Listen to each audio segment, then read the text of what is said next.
As the more one researches, the more one discovers that literally tens of thousands of very credible people of every age, occupation and nationality are claiming that they have had personal contact with either aliens or interdimensional beings.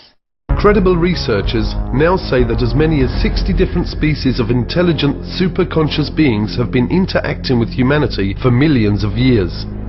Physically, they're humanoid. Their skin is as white as a piece of paper. Throughout much of their adult life, they're the same height that I am, 5'11", 6 feet tall. Their eyes are perhaps twice as large as ours. They're typically blue eyes with white pupils, although when they get older, especially the men, their eyes take on a pink shade. Their eyes stretch further around the sides of their head than human eyes do, and their ears and their nose are only about half the size of human ears and noses, and their ears lay back along the side of their head more than a human does. Their lips are not as prominent as humans, and they don't have teeth, they just have ridges, because they're plant eaters, they don't eat meat. How can we know for sure exactly how many extraterrestrial races are visiting us or interacting with humanity? I mean, there are different sources disclosing some of that information. I found none the most credible to be whistleblowers, people who have worked in these various secret projects, who in some way have kind of been given information that gives them an idea of exactly how many races are here. One of those sources is a sergeant who worked for 22 years in the Air Force, Clifford Stone, and he was involved in these top secret projects that involved the retrieval of crashed discs.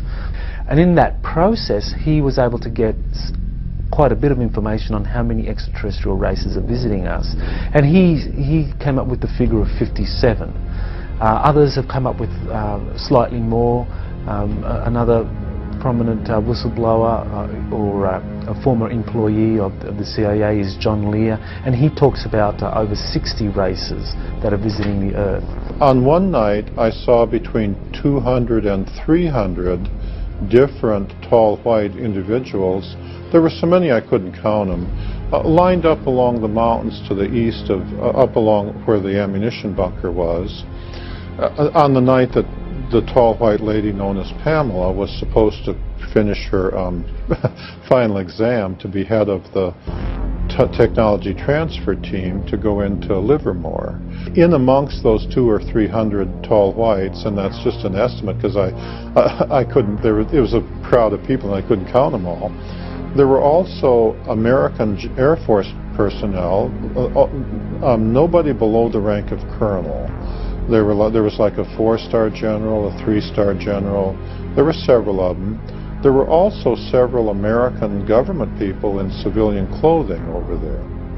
Could it be possible that our universe is not only immense, but that it is full of life, and that there is a great diversity of this life spread throughout our own local galaxy and even our solar system?